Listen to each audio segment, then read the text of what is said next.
Hotel Debapriya হচ্ছে বেডটা যথেষ্ট বড় আছে, এখানে 2 থেকে 3 জন থাকা যায়। বাজেট হোটেল, ওল্ড দীঘা, একেবারে সমুদ্রের কাছে। Welcome to Digha. দীঘা আপামর বাঙালির জীবনে প্রথম ঘুরতে যাওয়ার জায়গা। অনেক স্মৃতি জড়িয়ে আছে দীঘার অলিগলিতে, হোটেলে এবং সৈকতে। মন চাইলেই দীঘা ঘুরে আসা যায়, কিন্তু দীঘা আর আগের মতো নেই, পরিবর্তন হয়েছে অনেকটাই। তাই এই মুহূর্তে দীঘা যাওয়া আসা, থাকা খাওয়া এবং ঘুরে দেখা কিভাবে করবেন তারই খোঁজ খবর নিয়ে এসেছি আমি। নমস্কার বন্ধুরা, নতুন ভিডিওতে আবারও স্বাগত জানাই। এখন বাজে রাত 2টো, আর এই রাতে আমি আমার গাড়ি নিয়ে যাচ্ছি একদিনের জন্য দীঘা ট্যুরে। আমার বাড়ি থেকে দীঘার দূরত্ব প্রায় 250 কিলোমিটার, আর এখান থেকে যেতে সময় লাগবে প্রায় 5 ঘন্টা মতো। পায়রাডাঙ্গা থেকে আমি প্রথমে কল্যাণী এক্সপ্রেসওয়ে দিয়ে বেলঘরিয়া এক্সপ্রেসওয়ে ধরি, তারপর বোম্বে রোড ধরে কোলাঘাট ছাড়িয়ে সোজা দীঘা, আর যাওয়ার পথে কোলাঘাটে হল্ট করি। তো বাড়ি থেকে প্রায় 110-15 কিলোমিটার এসে এখন আমরা হল্ট নিলাম কোলাঘাটে। এবার বলি, দীঘা যাওয়ার অনেক অপশান রয়েছে। প্রথমত হাওড়া থেকে কান্ডারি এবং তাম্রলিপ্ত এক্সপ্রেস ধরতে পারেন। এছাড়া এই দুটি ট্রেনে যদি সিট না পান, তাহলে হাওড়া থেকে প্রতিদিন সকাল 9:25 লোকাল ট্রেন করেও দীঘা যেতে পারেন। দ্বিতীয়ত কলকাতা সহ রাজ্যের সমস্ত প্রান্ত থেকে দীঘার সরাসরি বাস সার্ভিস পেয়ে যাবেন। আমরা এখন চাউলখোলা থেকে বাঁদিকে নেমে গেলাম, কারণ এই রোড সোজা চলে গিয়েছে মন্দারমণি। তো আমরা ভাবলাম যখন গাড়িতেই এসছি, তাহলে মন্দারমণি, শঙ্করপুর, তাজপুর ঘুরে তারপর দীঘা ঢুকবো, মানে মেরিন ড্রাইভ রোডে একটু যাব। এখন দাঁড়িয়ে পড়লাম মন্দারমণি। গাড়ি নিয়ে আসার জন্য এত কিছু সম্ভব হচ্ছে। সামনেই মন্দারমণি সমুদ্র সৈকত, আর সমুদ্রে এখন প্রবল ঢেউ, জল একেবারে পাড়ে চলে এসছে। চেনা ছবি মন্দারমণির।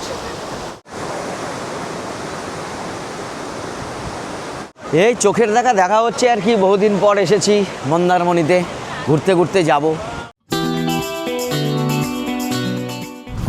জলধা নদী আর জলধা নদীর ব্রিজ, এই যে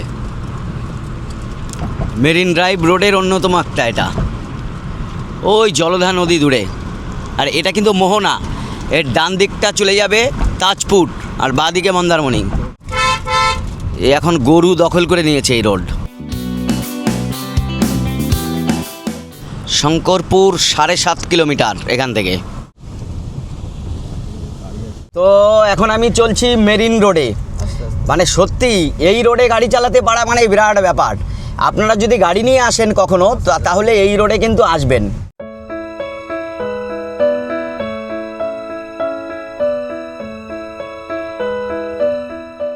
এই হচ্ছে মেরিন ড্রাইভ রোড। এই দেখুন, এই সমুদ্র আর তার পাশ বরাবর এই রোড দিয়ে আমি এলাম গাড়ি চালিয়ে। শঙ্করপুরের ঢেউটা দেখুন এবার কীরকম। আর শঙ্করপুরেও অনেকে থাকে, আপনারাও থাকতে পারেন যদি এখানে আসেন।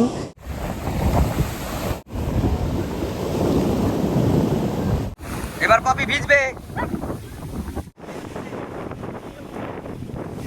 শঙ্করপুর সমুদ্র সৈকতে বসে একটু চা পান করে নিই। চাটা আমরা বাড়ি থেকে করে এনেছিলাম। এখন বাজে 7:50, আর আমরা 2:45 বাড়ি থেকে বেরিয়েছিলাম। তারপর প্রথমে মন্দারমণি, তাজপুর হয়ে এখন শঙ্করপুরে রেস্ট নিচ্ছি। নায়েকালী ব্রিজ। এখন আমরা চলেছি দীঘা মোহনার দিকে। সামনে সোজা বাদিকে এটাই হচ্ছে মোহনা, দীঘা মোহনা। এখন নেমে গেলাম আমরা দীঘা মোহনায়। ইলিশ, এইগুলো কি মাছ? কাঁকড়া তো সেই সাইজ দেখছি আমি। কার কি লাগবে বলো? এই হচ্ছে দীঘা মোহনা। মানে দীঘা মোহনার সেই মোহনা নেই, পুরোপুরি বদলে গেছে দীঘা মোহনা এখন। মোহনার এই যে জায়গাটার এদিকেও সমুদ্র রয়েছে, এদিকেও সমুদ্র রয়েছে, অনেক দূর অবধি যাওয়া যায় এখানে। ও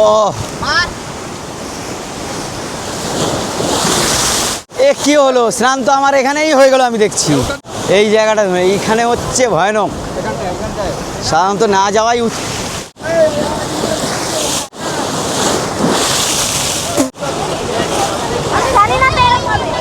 হয়ে গেল একেবারে পুরো ভিজে স্নান। এটা যেমন বিখ্যাত দীঘা মোহনার, তেমনি এর এখন সৈকতটাও অনেকটা চওড়া হয়েছে, অনেকটাই পরিষ্কার রয়েছে। দীঘা এসে যদি আপনারা রান্না করিয়ে খেতে চান তাহলে মোহনার এখান থেকে মাছ কিনে নিয়ে যেতে পারেন। এখানে একটু সস্তায় হয় এবং অনেক রকম মাছ পাওয়া যায়। প্রচুর এই যে অটো রয়েছে না, এই অটো করে আপনি দীঘা বিভিন্ন জায়গায় ঘুরে দেখতে পারবেন। এইগুলো হচ্ছে সব নতুন হয়েছে ওল্ড দীঘায় ঢুকে পড়লাম। এখন আমি ভাবছি ওল্ড দীঘায় থাকবো, তো এখানে হোটেল খুঁজবো, নেমে দিয়ে একটা বাজেট হোটেল নেব নিয়ে, কারণ একদিনে আমার ট্যুর। এই চলে এলাম অনেক খুঁজে খুঁজে, এই হোটেল নিলাম, হোটেল দেবপ্রিয়া। বাজেট হোটেল, দেখে তো বেশ ভালো লাগছে। এনাদের রেস্টুরেন্টও রয়েছে দেখছি। এই হচ্ছে রিসেপশন, বেশ পরিষ্কার পরিচ্ছন্ন, প্রথম ইমপ্রেশনটা বেশ ভালো। এই ভাই রয়েছে ম্যানেজার, ভাইয়ের নাম কি? আমার নাম বাপন মণ্ডল। তোমাদের এখানে রুম সব থেকে কম কততে শুরু হয়? আমাদের রুম বলতে গেলে আমাদের 350 টাকা থেকেও শুরু আছে রুম। হ্যাঁ, আর সেটাও আমাদের আছে। এবার মেনলি আমরা 699 থেকে রুম দিচ্ছি। এবার সিজন ওয়াইজ আরও কমবে, আবারও কিছু বাড়তে পারে, এইভাবে আমরা রুম দিয়ে থাকি, কোনো অসুবিধা নেই। আর এসি যদি কেউ নেয় এবার 500 টাকা অ্যাড হবে তার সঙ্গে। লোকেশানের দিক থেকে এই হোটেলটা যথেষ্ট ভালো জায়গায় রয়েছে, হোটেল দেবপ্রিয়া। আরও ভালো ব্যাপার হচ্ছে এনাদের কিন্তু পাশে রেস্টুরেন্ট রয়েছে। চলুন এবার আমি একটা রুমে ঢুকছি। এই রুমটা আমি আপাতত নিয়েছি, নিচটা ফ্লোরে টাইলস রয়েছে, পরিষ্কার পরিচ্ছন্ন আছে। এই হচ্ছে বেডটা যথেষ্ট বড় আছে, এখানে 2 থেকে 3 জন থাকা যায়। আচ্ছা, এখানে তো বেশ ডিজাইন করেছে, হাঁস বানিয়েছে এটা। আবার এইখানে ফ্যানের ব্যবস্থা রয়েছে, এসিরও ব্যবস্থা রয়েছে, আর এইদিকে রয়েছে টয়লেট। এই হচ্ছে টয়লেট, কোমর দেওয়া রয়েছে, ছোট গিজারও রয়েছে। তো ঠিক আছে, মোটামুটি বাজেট হোটেল। এখানে একটা মিরর রয়েছে, একটা চেয়ার টেবিল, আর এইখানে এরকম একটা শোকেস মতো রয়েছে, সাবান দিয়ে দিয়েছে, গ্লাস রয়েছে, টিভির ব্যবস্থা রয়েছে। আর এইটা খুললে কি আছে দেখি, বাহ, এটা তো খুব সুন্দর। এটা রয়েছে একটা ছোট্ট ব্যালকনি, কিন্তু বেশ ভালো। আর এর সামনেটা এরকম একটা ছোট্ট পার্ক মতো রয়েছে, মানে আমরা মেন রোড থেকে একটুখানি ঢুকে এসেই এই হোটেলটা পেয়েছি। তো মোটামুটি হোটেলটায় ঢুকে, হোটেল দেবপ্রিয়া মোটামুটি আমার বেশ ভালো লেগেছে। আর বাজেট হোটেল, ওল্ড দীঘা একেবারে সমুদ্রের কাছে, আর এই হোটেলের ভাড়াটা যথেষ্ট কম। রুমের ভেতরটা, রুমের সাইজটা মোটামুটি। আমি আরও একটা রুমে ঢুকছি। এই রুমটা তো বেশ বড় মনে হচ্ছে, ঢুকেই এটা কিন্তু কোনো রুম নয়, এটা বৈঠকখানা, মানে এরকম দুটো পার্ট রয়েছে। আর এইটা হচ্ছে মেন রুম, এই হচ্ছে মেন রুম। বাহ, এ তো বিরাট বড়, দুটো বেড রয়েছে এখানে। এই রুমের এই দিকে ব্যালকনিটা রয়েছে, ব্যালকনিটাও অনেকটা বড়, এবং ব্যালকনিতেও আমি দেখছি একটা বেসিনের ব্যবস্থা রয়েছে। এইখানে কতজন থাকতে পারবে ভাই? মিনিমাম 6 জন প্লাস। এই রুমের ভাড়া কতকে তাই বলো? এই রুমের ভাড়া খুব সস্তায় দিয়ে দিচ্ছি, এটা আমরা 1000 টাকার মধ্যেই দিয়ে দিচ্ছি। ওয়াশরুম পরিষ্কার পরিচ্ছন্ন, অনেকটা বড় আমি দেখছি। এই আর একটা রুমে আমি ঢুকছি। বাহ, ঢুকে প্রথম ইমপ্রেশন যথেষ্ট ভালো, একেবারে সি বিচের কাছাকাছি এই হোটেল। এবং এই হোটেলে আমি দেখছি এই রুমটায় 3খানা বেড রয়েছে বড় বড়। এখানে কতজন থাকতে পারবে বলো দেখি? অনেকজন থাকে, 8, 10। এই রুমের ভাড়াটা কত রেখেছো? 1200 টাকা। 1200 টাকা। হ্যাঁ। এই রুমে কিন্তু 2টি টয়লেট রয়েছে, ওয়াশরুম, এবং একেবারে টাইলস দিয়ে ঝাঁ চকচকে করা রয়েছে। যেহেতু এখানে আপনারা অনেকে থাকতে পারবেন, সেই জন্য এই সুবিধা। বাহ, এদিকেও সেম সিস্টেম করা, এই বাইরে বেসিন রয়েছে, আর এই হচ্ছে টয়লেট। যারা সাধারণ মানের মধ্যবিত্ত পরিবারের মানুষ, তাদের জন্য আমি বলবো হোটেল দেবপ্রিয়া কিন্তু যথেষ্ট ভালো। আচ্ছা, এইখানে যদি বাসে করে বাস পার্টি একসঙ্গে অনেকে আসে, তা তাদের ক্ষেত্রে কোনো ছাড় আছে কি? হ্যাঁ, একেবারে 30% ছাড়ে আমরা বাস পার্টিকে আমরা রুম দিয়ে দেবো। নিচে খাওয়ার, রান্না করার জায়গা আছে, এখানে পুরো খাওয়ার জায়গা আছে, কোনো রকম অসুবিধা হবে না। এই হচ্ছে রিসেপশান, আর এর এদিকে রয়েছে ওনাদের রেস্টুরেন্ট। মানে দেখুন রেস্টুরেন্টটাও কিন্তু বেশ পরিষ্কার পরিচ্ছন্ন, একেবারে চকচকে রেস্টুরেন্ট। আমার পেছনে এই যে এই হোটেলে আমি উঠেছি, হোটেল দেবপ্রিয়া। এইখান থেকে আমি হেঁটে গিয়ে দেখাই মেন রোডটা আর বীজটা কত দূরে। এটা হচ্ছে ব্যারিস্টার কলোনি, কলোনিতে ঢুকেই হচ্ছে ওই হোটেলটা। এদিক থেকে সামনেই পেট্রোল পাম্প এবং ওল্ড দীঘা বাজার, মেন বাজারটা। তার থেকে এই দিকে চলে গেল নিউ দীঘা, আর এই থানা তার আগে ডান দিক দিয়ে এই রোড চলে গেছে ব্যারিস্টার কলোনি। ঠিক এই রোডে রয়েছে এই হোটেলটা, এইখান থেকে 1 মিনিট হাঁটা পথে। এবার খেতে এসছি সকালে, সেই কোন রাতে বেরিয়েছি, খাওয়া টাওয়া জোটেনি। ওল্ড দীঘায় আমরা আম্রপালি হোটেলে ব্রেকফাস্ট করি। এখানে ধোসা 100 টাকা, ইডলি 60 টাকা এবং পেটাই পরোটা 50 টাকা পড়েছিল। পেটায় পরোটা বেশ ভালোই লাগে। আমি এখন ওল্ড দীঘা সমুদ্র সৈকতের দিকে এগোচ্ছি।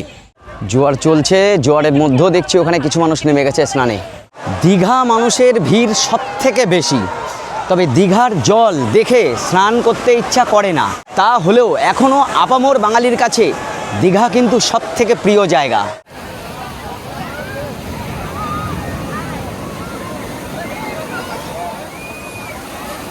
স্নান আপনি হয়তো বিভিন্ন বেঁচে গিয়ে করেছেন, কিন্তু দীঘায় এসে স্নান করা, তার যে আবেগ, যে উত্তেজনা, যে ভালো লাগা, সেটা কিন্তু সম্পূর্ণ আলাদা।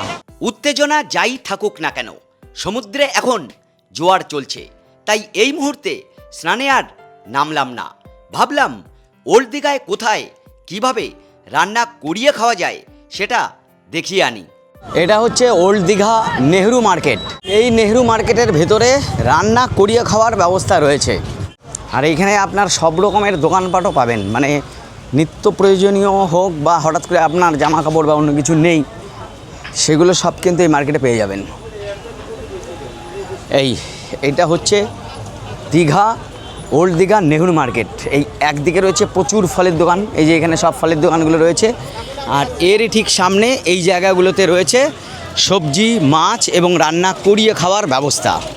এই যে দোকানপাটগুলো রয়েছে না, এখানে আপনি আলু, পেঁয়াজ, পেঁপে, কুমড়ো, লাউ কি লাগবে আপনার সমস্ত কিছু পেয়ে যাবেন এই বাজার থেকে। আর এই বাজারের ঠিক সামনে এখানে রয়েছে মাছ বাজার। যারা দীঘা এসে রান্না করিয়ে খেতে চান তাদের জন্য ওল্ড দীঘাটা বেস্ট হয় আমি মনে করি। এইখানে কত মাছের দোকান রয়েছে, ভ্যারাইটিস নানান রকম মাছ রয়েছে এখানে, এবং এইগুলো কিন্তু এরা কেটেও দেয়। এই হচ্ছে মার্কেট, দেখুন মাছের কত রকমের মাছ রয়েছে এখানে।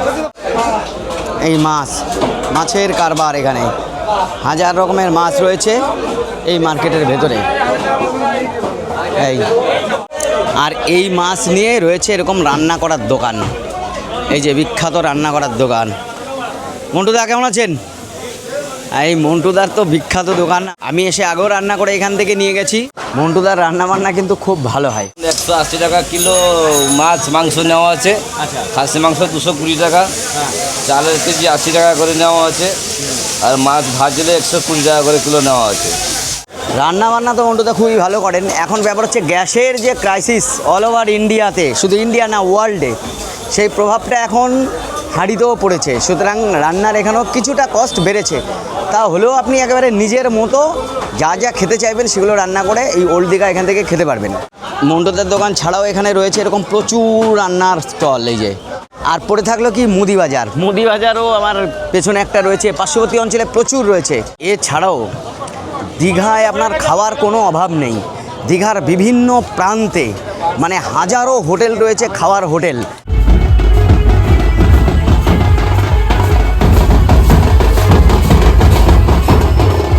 আমার হোটেলে যে দেবপ্রিয়া, অনেকক্ষণ রেস্ট নিলাম, এবার স্নানে যাচ্ছি। ওল্ড দীঘা থেকে এবার যাচ্ছি নিউ দীঘায়। এই হচ্ছে জগন্নাথ মন্দিরের গেট সামনে, ডান দিকে জগন্নাথ মন্দির। রথ দেখিয়েছিলাম আপনাদের, মন্দিরও একবার ঘুরে যাব।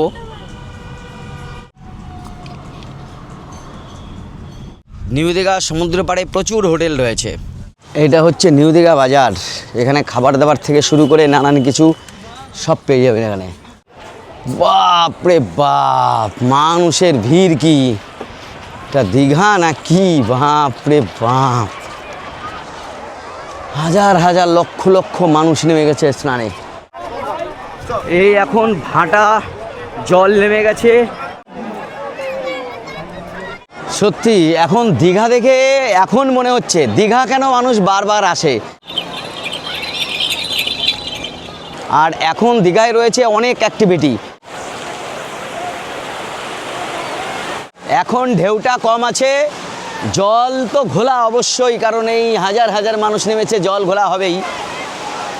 আর দীঘা সমুদ্র সৈকত না অনেকটাই মানে সমতল, এর মহিষপান অঞ্চল খুব ধীরে ধীরে নিচে নেমেছে, মানে অনেক দূর পর্যন্ত আপনি জলের ভেতর চলে যেতে পারবেন। এই যে যে ওয়াটার অ্যাক্টিভিটিস না, এইগুলো আগে ছিল না। এই বোটে করে অনেক দূরে নিয়ে যাবে, এগুলো আগে ছিল না, এখন এগুলো নতুন হয়েছে। কত করে নেয় একটু জেনে দেখি। দাদা এইগুলো কত করে নিচ্ছেন দাদা? হ্যাঁ 200, কতক্ষণ ঘোরান? 2.5 কিলোমিটার যাবে, আর এই বোটগুলো? 4 কিলোমিটার আপ ডাউন, ওটাও 200? এটা 150। আচ্ছা, এই বোটগুলো হচ্ছে 150 টাকা এক একজনের, 4 কিলোমিটার নিয়ে যায়। আর এটা 2 কিলোমিটার নিয়ে যায়, এইটা হচ্ছে 200 করে পার হেড। এইটাকে প্রথম ঠেলে নিচ্ছে, এবার স্টার্ট করবে। এখন তো দীঘা পুরো সুইমিং পুল হয়ে গেছে, এখানে ঢেউই নেই বলা যায়। তবে এইটা 150 টাকা বলে এইটাই আমি দেখছি বেশি চড়ে মানুষ।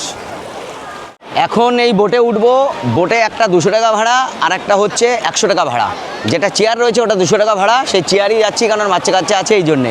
লাইফ জ্যাকেট পরানোই দরকার। এই যে আমি যে বোটে উঠেছি, এটা বসে বসে আরাম করে যেতে পারবেন। স্টার্ট।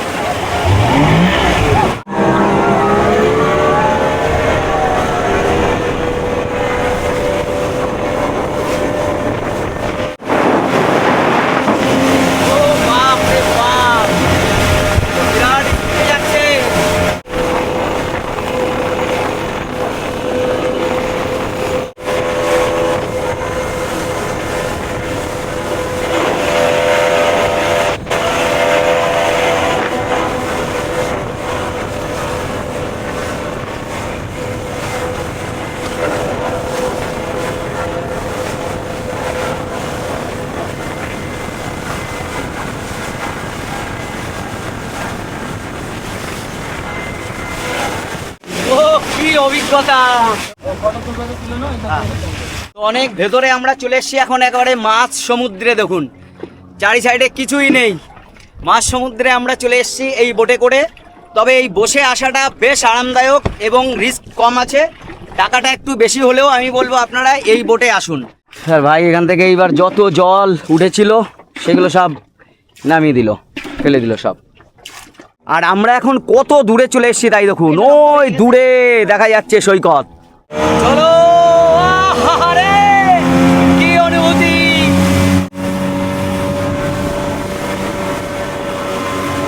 বাবারে জল রে জল।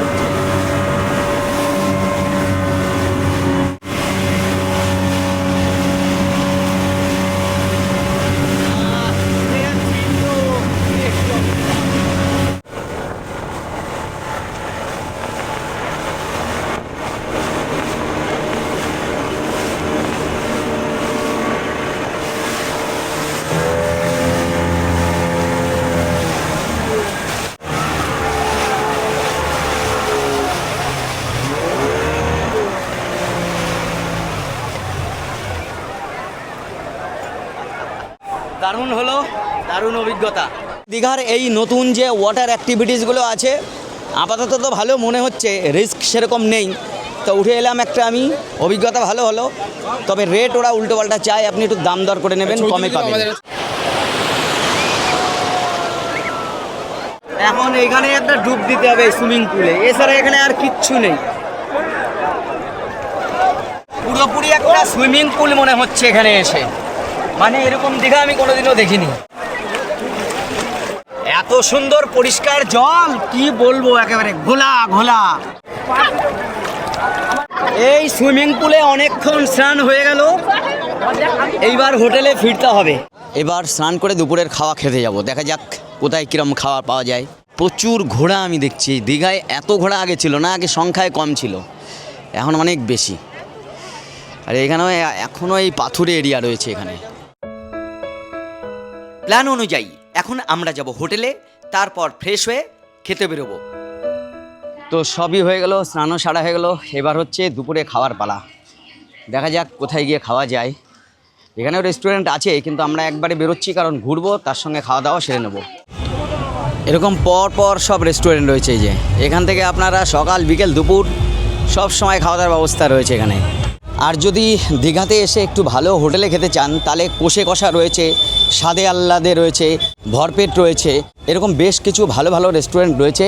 এই সমস্ত খাবার হোটেলগুলো প্রায় সবই রয়েছে নিউ দীঘাতে, তাই আমরা নিউ দীঘায় রওনা হয়েছি। জানি না কোথা থেকে খাবো। নিউ দীঘা এই একটা আছে প্রত্যাশা হোটেল অ্যান্ড রেস্টুরেন্ট। এই হচ্ছে এনাদের রেস্টুরেন্ট। এখানে কাতলা থালি হচ্ছে 170 টাকা আর চিকেন থালি 200 টাকা। সেখানে 3 পিস চিকেন থাকবে আর তার সঙ্গে ডাল সবজি এগুলো তো থাকবেই। আমরা অনেক কিছুই অর্ডার করেছি, তার মধ্যে এখানে আপাতত ভাত, ডাল, 2টো সবজি, ডিম অমলেট এগুলো এসছে। এখনও আমাদের বাকি আছে গ্রিন স্যালাড বাকি আছে, চিকেন, প্রন এগুলো সব বাকি আছে। রান্নাবান্না ঠিকই আছে। এই আমাদের চিকেন দিল 3 পিস চিকেন, আর তার সঙ্গে এই আমাদের এখন গ্রিন স্যালাড চলে এলো। হোটেল প্রত্যাশা, এখানে কিন্তু থালিতে আপনি পেট ভরে খেতে পারবেন, আনলিমিটেড। আর একেবারে শেষ পাতে চাটনি, পাঁপড়, ব্যাস।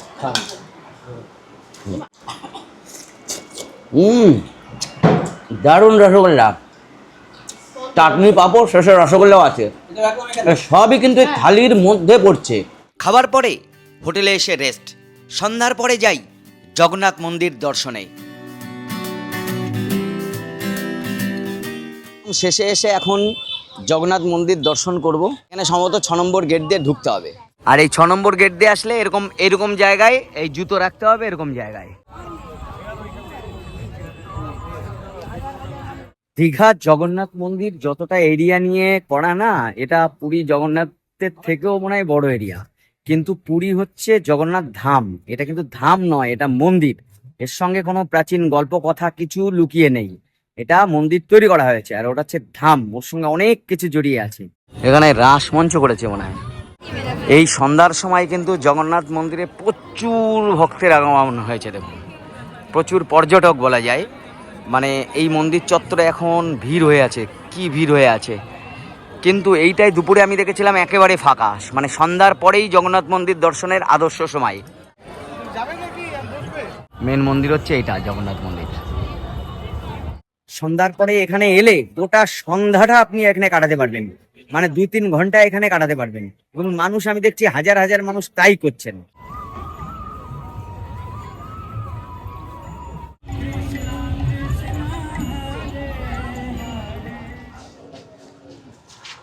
এবার আমরা সৈকত পাড়ে যাচ্ছি। ওল্ড দীঘায় এই সৈকতে বসে থেকে সময় কাটানোর মজা কিন্তু আলাদা। আর এখান থেকে কেনাকাটাও করতে পারেন। এইখানে অনেক অ্যাক্টিভিটি, একদম রঙিন আলোয় সেজে উঠেছে নানান জায়গা। রাতের ওল্ড দীঘা, সমুদ্র পাড়ে মানুষের ভিড় দেখুন। I love Digha. সারা বছরই এই সমুদ্র পাড়ে এই ভিড়টা চোখে পড়ে। সন্ধ্যাটা মানুষ অন্তত রাত 10টা-11টা পর্যন্ত এই রকম জায়গায় সময় কাটান। খাওয়া দাওয়া, কেনাকাটা, রাতের এই ওল্ড দীঘা সমুদ্র সৈকত জমজমাট থাকে। মানুষের ভিড়টা একবার দেখুন।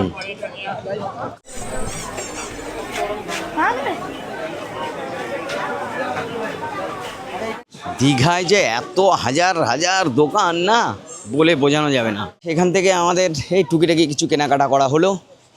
আর কি, এখন আমাদের কোনো কাজ নেই, এখন হোটেল যাব, হোটেল থেকে সোজা বাড়ি। তো মোটামুটি একদিনে দীঘা ট্যুর শেষ হয়ে গেল। এখন এই আমার হোটেল, যে হোটেলে আমি ছিলাম, হোটেল দেবপ্রিয়া, খুব সুন্দর পরিবেশে, খুব কাছে ছিল, ভালো লেগেছে ওনাদের সব কিছুই।